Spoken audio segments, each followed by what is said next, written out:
الله وبركاته. بسم الله الرحمن الرحيم. الحمد لله رب العالمين، والصلاة والسلام على أشرف الأنبياء والمرسلين وعلى آله وصحبه أجمعين. سبحانك لا علم لنا إلا ما علمتنا إنك أنت العليم الحكيم. رب اشرح لي صدري ويسر لي أمري واحلل عقدة من لساني يفقه قولي. اللهم أرنا الحق حقا وارزقنا اتباعه، وأرنا الباطل باطلا وارزقنا اجتنابه. أما بعد. Hadirin yang dikasihi sekalian, pertama-tamanya marilah sama-sama kita panjatkan kesyukuran kehadrat Allah Subhanahu wa taala atas limpah kurnia dan keizinan daripada Allah, dapat sama-sama kita menghadirkan diri ke rumah Allah pada tengah hari yang penuh dengan keberkatan ini, hari Jumaat yang merupakan penghulu segala hari. Mudah-mudahan keberadaan kita dalam rumah Allah pada saat dan ketika ini akan senantiasa dirahmati dan diberkati oleh Allah Subhanahu wa taala. Hadirin yang dikasihi sekalian, sekarang ini kita berada di pertengahan bulan Sya'ban. Bulan Sya'ban merupakan di antara bulan yang agung dalam syarak. Rasulullah sallallahu alaihi wasallam memperbanyakkan amal ibadah pada bulan ini, dan disunatkan juga bagi kita untuk mempertingkatkan amalan dan ibadah kita sebagaimana yang disebut di dalam beberapa hadis-hadis yang sahih daripada Nabi sallallahu alaihi wasallam. Di sini juga pada bulan Sya'ban ini juga terdapat satu malam yang kita panggil malam nisfu Sya'ban, pertengahan bulan Sya'ban, yang akan kita sambut pada malam besok, hari Sabtu malam Ahad. Jadi hadis-hadis yang berkaitan dengan kelebihan malam nisfu Sya'ban ni banyak diriwayatkan daripada Nabi sallallahu alaihi wasallam melalui beberapa jalur daripada sahabat-sahabat Nabi.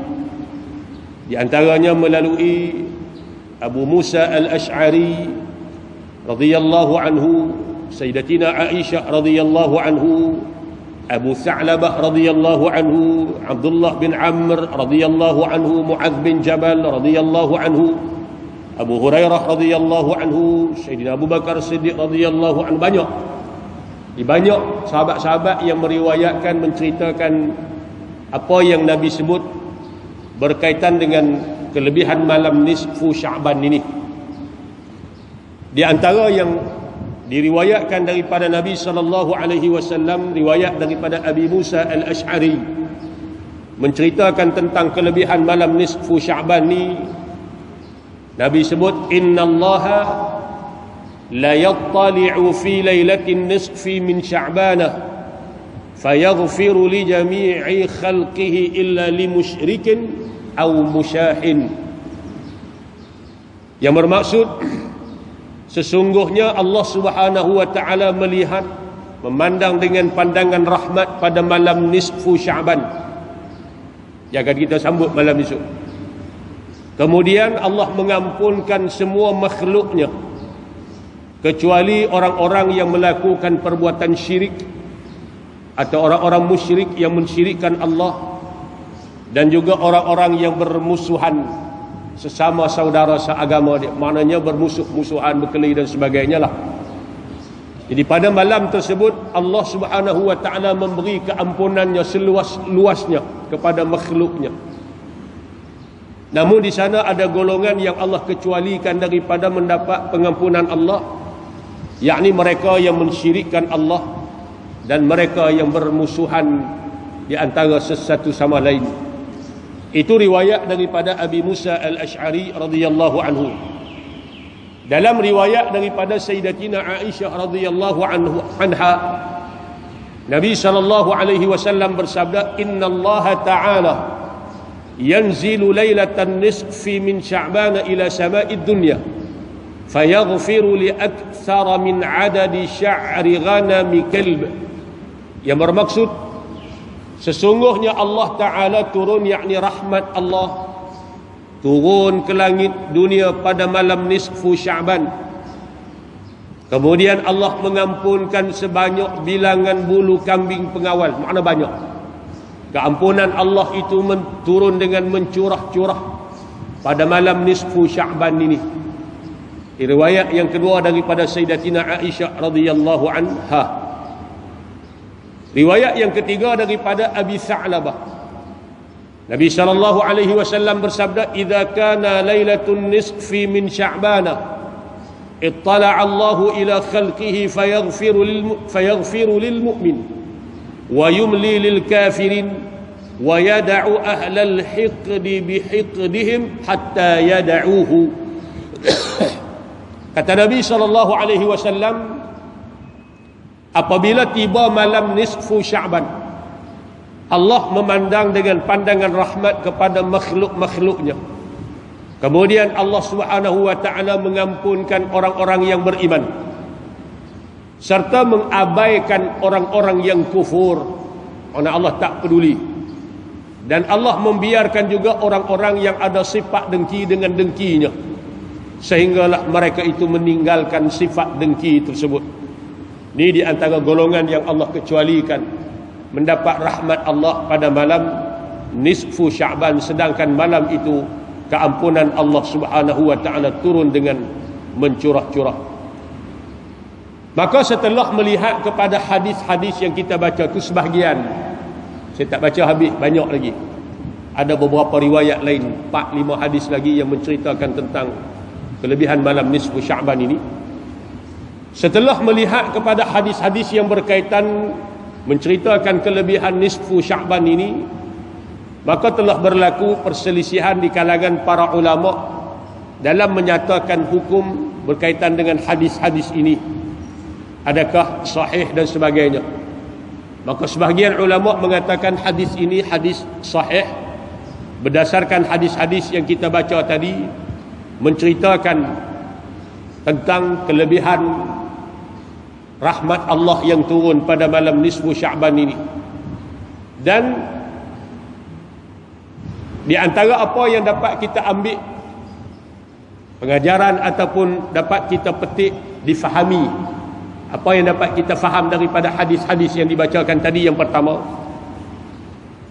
menunjukkan bahawa rahmat Allah Subhanahu wa taala turun pada sepanjang malam, pada malam nisfu Sya'ban ni. Ada hadis lain yang menceritakan bahawa rahmat Allah turun pada 1/3 daripada malam, tiap-tiap malam. Tapi dalam hadis yang kita baca tadi menunjukkan bahawa malam nisfu Sya'ban ni bukan 1/3 saja, bahkan seluruh malam nisfu Sya'ban itu rahmat Allah turun dengan mencurah-curahnya, bermula daripada sejak terbenamnya matahari sehinggalah fajar. Pada sepanjang malam tu lebih pada malam-malam lain. Dan juga malam tersebut menunjukkan betapa istimewanya kepada kita berbanding malam-malam yang lain selain daripada dia. Maka Allah beri pengampunan yang seluas-luasnya. Yang kedua juga yang dapat kita petik pada hadis yang kita baca tadi, menunjukkan bahawa kita dituntut pada malam tersebut, malam esok lah. Kita dan kita pun tengok masjid-masjid, surau-surau pun dah umum.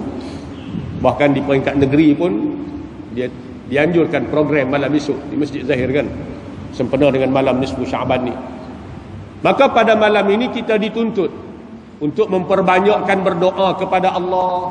Ada apa-apa benda besar yang kita nak minta lah. Untuk itu tidak dinafikan bahawa pada malam tersebut mempunyai kelebihan dan padanya terdapat keampunan serta penerimaan yang khusus bagi yang memohon keampunan dan berdoa kepada Allah Subhanahu wa taala. Sebab tu Imam Syafi'i rahimahullah, imam mazhab kita, menyatakan bahawa sesungguhnya berdoa pada malam nisfu Sya'ban ini adalah sangat mustajab.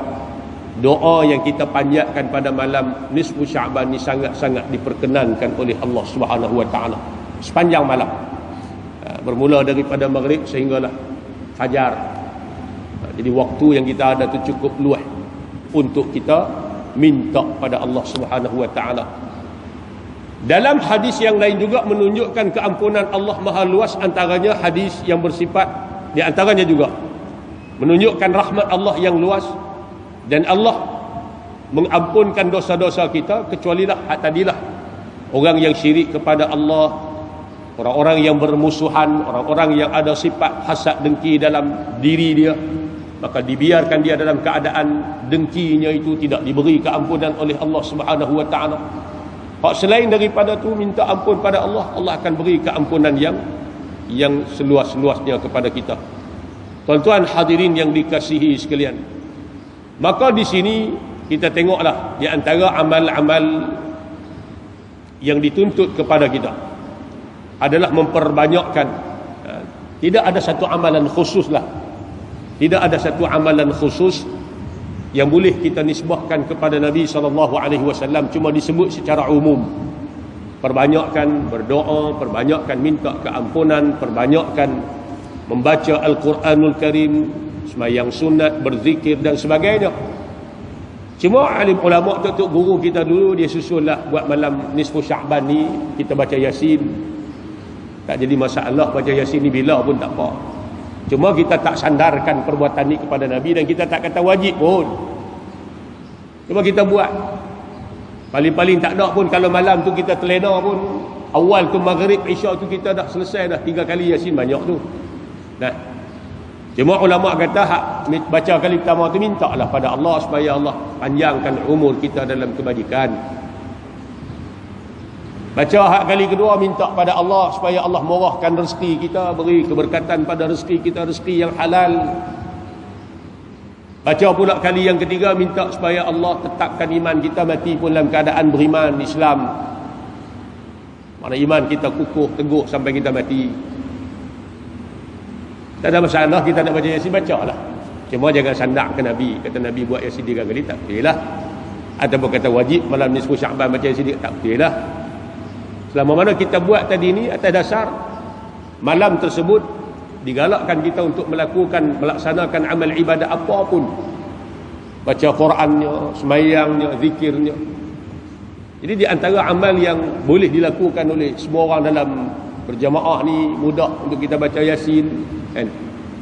Dia ada kelebihan-kelebihan dia sendiri, kan? Jadi tak ada isu apa. Kita pun tak kata benda ni wajib dan sebagainya, cuma kita buat. Tak biasa lagu tu kita buat. Kita tak kata.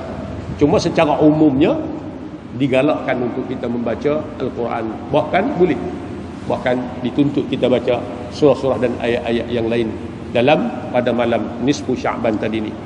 Jadi kesimpulan yang dapat kita petik tuan-tuan ialah kelebihan malam nisfu Sya'ban ni memang sabit, ada. Maknanya kelebihan malam nisfu Sya'ban ni memang sabit, memang ada. Berdasarkan kepada hadis yang kita baca di awal tadi, ada beberapa hadis, banyak lagi. Cuma saya baca tu sebahagian daripada riwayat-riwayat daripada sahabat. Jadi Allah turun makna dengan rahmat Allah turun. Rahmat Allah turun dengan mencurah-curah ke langit dunia pada malam nisfu Sya'ban, makna dekat sangat dengan kita. Dan Allah ampunkan hamba-hambanya. Dan benda yang kedua yang kita dapat ambil, memangnya tidak ada amalan yang khusus pada malam nisfu Sya'ban ni, melainkan amalan-amalan secara umum, sama ada kita baca Quran, berzikir, sembahyang sunat dan sebagainya. Bahkan digalakkan untuk kita menghidupkan sepanjang malam itu dengan amal-amal sunat yang kita mampu lakukan. Mudah-mudahan Allah beri kelebihan kepada kita dan beri kesempatan pada kita untuk kita sama-sama merasai nikmat malam nisfu Sya'ban ni tuan-tuan. Elakkanlah diri kita ni daripada duduk tempat-tempat yang tak sepatutnya, program-program yang tak sepatutnya malam esok. Kalau nak buat apa pun, nak pergi expo ke apa, bukan malam esok kot, malam lain tak buat, malam esok tak salah. Ni kalau malam ni semua Syakban pun kita duk kalut dengan expo lagi. Balik ke 12 kita tu tak buat apa, lena tu sedap. Nak teruk lagi lena letih subuh pun tak sembahyang. Jadi rugilah kita setahun sekali, tahun depan tak tahu ke mana lagi. Nah. Jadi ambil kesempatan tu, abang kat isteri dan anak-anak, malam esok kita tak ada apa-apa program, melainkan di masjid surau baca Yasin. Kalau nak buat kenduri pun bagus malam esok. Nak buat kenduri, minta jamu orang makan malam esok. Pernah orang baca Yasin kan, buat kenduri pun bagus. Amalan sunat, beri makan pada orang. Satu amalan yang sangat dipuji dalam agama kita. Pakat-pakatlah. Apa yang patut kita buat, buat. Malam esok benda baik akan dibalas dengan kebaikan yang melimpah oleh Allah Subhanahu wa taala. Mudah-mudahan dengan sedikit tazkirah dan pencerahan yang diberikan memberi manfaat pada kita bersama insya-Allah. Apa yang baik daripada Allah Subhanahu wa taala dan apa yang tidak baik daripada kelemahan dan kekurangan diri saya sendiri. Aqulu qawli hadza wa astaghfirullahal azim li wa lakum. Assalamualaikum warahmatullahi wabarakatuh. Bismillahirrahmanirrahim. Alhamdulillahirabbil alamin wassalatu wassalamu ala asyrafil anbiya'i wal mursalin وعلى آله وصحبه أجمعين. اللهم ارحمنا بالقرآن واجعله لنا إماما ونورا وهدى ورحمة. اللهم ذكرنا منه ما نسينا وعلمنا منه ما جهلنا وارزقنا تلاوته آناء الليل وأطراف النهار واجعله لنا حجة يا رب العالمين. اللهم إنا نعوذ بك من علم لا ينفع ومن قلب لا يخشع ومن عمل لا يرفع ومن دعاء لا يسمع. نعوذ بك من هؤلاء الأربع. ربنا آتنا في الدنيا حسنة وفي الآخرة حسنة وقنا عذاب النار. وصلى الله على سيدنا محمد وعلى آله وصحبه وبارك وسلم. والحمد لله رب العالمين. تقبل الله منكم.